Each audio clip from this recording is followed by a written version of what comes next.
Well, I'm Devendra Rana. The topic of the discussion today is merger and acquisitions in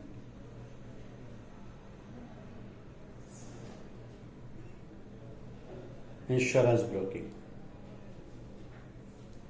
Merger and acquisitions in insurance broking. The Insurance Brokers Association of India projects insurance broking sector to capture a 45% market share by 2030, following increased insurance penetration and the demand for insurance products. So over the past couple of years, the Indian insurance industry has seen a series of significant transformations and new developments. Modified regulations, liberalization of commission regimes, and proposals for amendment of regulatory architecture have opened new avenues of growth for the insurance broking industry. This, along with the liberalization in the foreign direct investment limit for insurance intermediaries, have resulted in the merger and acquisition deals in the sector gaining momentum, specifically for the insurance brokerage industry. Convergence of various factors such as need for increased capital to invest in digital technologies, all-time high valuation of the insurance brokers, and the challenging and competitive insurance industry has created a perfect environment for consolidation. So the Indian insurance market has evolved significantly during the last decade. There are presently 708 insurance brokers registered with the insurance regulator. Since this makes the insurance broking industry far too fragmented, and a significant market share is captured only by a small percentage of these insurance brokers, consolidation has now become the driving theme. So the consolidation gives an opportunity for insurance brokers to boost market share inorganically. This will enable insurance brokers who are better capitalized to implement new technologies and platforms and invest in digitization, thereby providing better customer experience.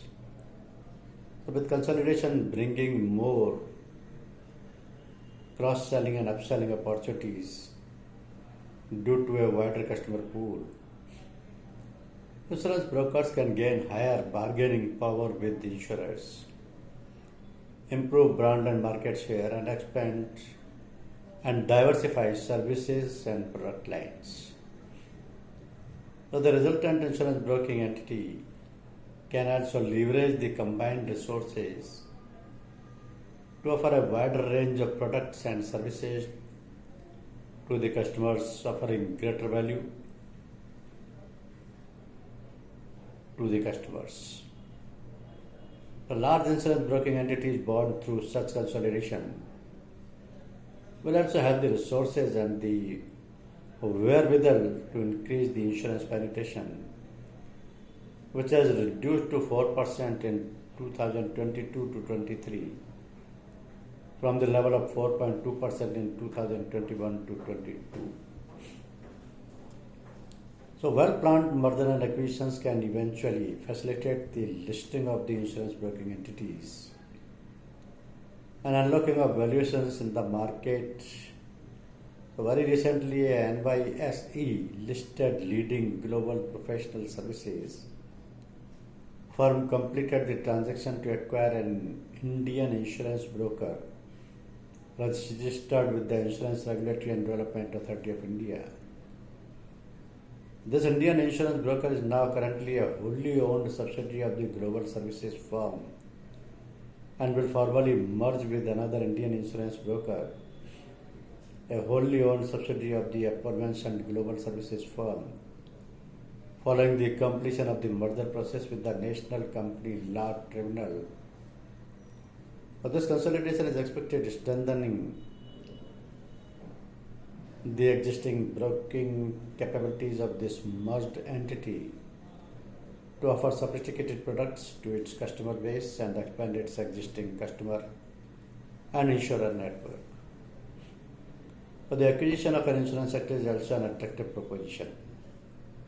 For technology companies, very recently, an Indian artificial intelligence-based financial wellness platform forayed into the insurance broking space by acquiring 100% shares of a Hyderabad-based insurance broking entity through its parent entity. So while merger and acquisition opportunities offer significant benefits to all the stakeholders involved, several legal and regulatory considerations must be considered before opting for a desired transaction structure for such consolidations. So merger and acquisition can take place in different forms. However, pursuant to the IRDAI Regulations 2018, any kind of corporate restructuring of the insurance broker, implementation of a scheme of merger or amalgamation, business transfers, demerger, takeover, acquisition, joint venture, etc., requires a prior IRDAI approval. So from a regulatory perspective, it is necessary to submit several documents such as draft agreements, financial statements, synopsis of the proposed transaction to the regulator, who may seek further information or documents during the examination of such documents. So one of the most straightforward ways of merger between two insurance broking entities is undertaking a scheme of merger as per the process laid down under the Indian Companies Act 2023. Schedule 2nd Form by of the Brokers Regulation mandates that every scheme of amalgamation or merger and acquisition be implemented only after prior approval. Undertaking a scheme of merger amalgamation is efficient from a tax perspective. However, in the event the parties concerned are wary of the timeline, this restructuring option is generally avoided given the burdensome requirement to seek no objections, filing a scheme with NCLT, seeking consent from NCLT, etc. The NCLT may take up to 9 months to 1 year to approve a scheme of merger. So from a timeline perspective, parties also consider undertaking an arrangement for business transfer. Typically, a merger between two insurance broking entities by way of business transfer consists of the following 3 steps. An insurance broking entity seeks prior approval from the IRDAI for business transfer. A business transfer agreement helps transfer the business of the transferor broking entity to the resultant insurance broking entity, and the transferor voluntarily surrenders the insurance broking registration. So the brokers regulations defines a scheme of transfer of business as the scheme of transfer of the whole or part of the business assets of the insurance broker. Regulation 2(1)(u) defines transferor as a registered insurance broker that transfers the business to another registered insurance intermediary, typically implemented in the form of a BTA. The scheme of transfer of business as negotiated and executed subject to relevant corporate authorizations as per the Indian Companies Act 2023 between the transferor and the resultant entity. So in terms of business transfer, the entity transferring the business to the other insurance broking entity is required to surrender the insurance broking license.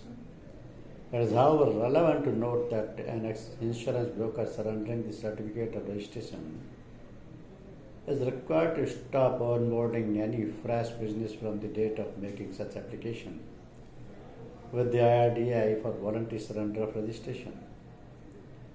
So pursuant to this provision and to help prevent any disruption of the insurance broking business of the transferor until receipt of the IRDAI's approval for business transfer, the transferor can seek an exemption from the IRDAI to continue onboarding fresh business in the interim period between the date of application for voluntary surrender of registration and date of grant of the approval for the business transfer. So another way to navigate through this could be not applying for surrender of the certificate of registration while seeking the approval from the IRDAI for business transfer and seeking exemption from the IRDAI for the temporary subsidiarization of the resultant entity from the period from receipt of the IRDAI approval for business transfer until the surrender of the insurance broking license. So by brokers regulation, the brokers regulations do not permit insurance brokers to have subsidiaries, and there have been no precedents in this regard. However, one can consider seeking an exemption from the IRDAI for the temporary subsidiarization of the resultant entity vis-a-vis the transferor in the event it involves issuance of equity shares to the transferor by the resultant entity as consideration for the business transfer, as then the resultant entity shall become a subsidiary of the transferor without the transferor having surrendered the certificate of registration at this point.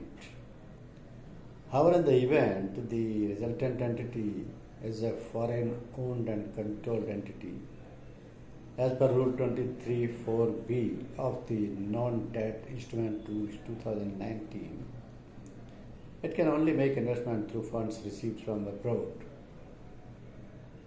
or internal accruals for making downstream investments. So accordingly, there can be no issuance of shares to the transferor in lieu of consideration for business transfer. So as with any merger and acquisition transaction, besides the consolidation of the broking businesses, there are also post-transaction exit opportunities, such as listing of shares of an insurance broker. So while the current law does not explicitly provide for the listing of an insurance broker, and there have been no precedents in this regard, the regulations applicable to the insurers prescribes that an insurer may approach the financial sector regulator for the listing of its equity shares by way of an offer for sale or further issuance of shares, or both, subject to certain conditions. The insurance regulator may apply similar principles to the insurance brokers as well. Given the time-critical nature of such merger and acquisition deals, it becomes imperative to ensure dealing with and appropriately discussing in advance the legal and structural considerations to facilitate a smooth transaction and integration of businesses. So, as a dominant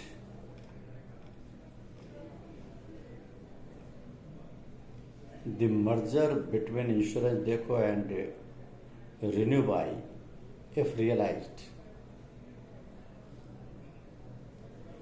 has the potential to make the merged entity an undisputed leader in the online insurance distribution space. So reports have indicated that Insurance Dekho is in advanced talks to merge with the Renew-Buy in a cash and stock deal which could value the combined entity at rupees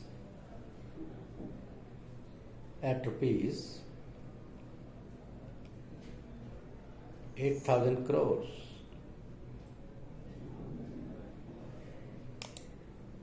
At rupees 8,000 crores. So under this arrangement, Insurance Dekho is expected to be valued at rupees 5,000 crore, while Renew-Buy may be valued at rupees 3,000 crore. So we are in a very early stages of exploratory discussions to create a larger consolidated entity. If realized, it has the potential to make this establishment an undisputed category leader. That is what the Renewy said. So added that the companies of the believe that a mega consolidation in this category, that the online insurance distribution will be greatly beneficial for all the stakeholders, consumers, agents, distributors, insurers, employees, and stakeholders. So as a dominant growing player in the insurance space, they continuously explore various business opportunities and growth avenues alongside multiple industry players and partners to build a robust organization. However, Renewy did not provide any specific details regarding the merger. These are just preliminary and exploratory discussions, and the specifics of the deal are far from being finalized. It is too early for them to comment further on this. So, online insurance distributors are intermediaries who provide an interface to the insurance prospects for price comparisons and information of products of different insurers and other related matters. This Gurugram-based Insurance Dekho is an online insurance comparison platform to individuals. It allows consumers to compare different insurance policies based on their requirements and helps them purchase the most suitable plans. Renewy, which is also based out of the Gurugram, was founded by Balachandar and Indraneel Chatterjee. It is a fast-growing online distribution platform which offers a wide choice of life and general insurance policies together with other financial products. It is backed by a Peace Partner and IIFL Asset Management, among others. So this online insurance distribution space, in this online distribution space, Policybazaar.com holds the numero uno position. It is the flagship platform of PB FinTech. Thank you very much.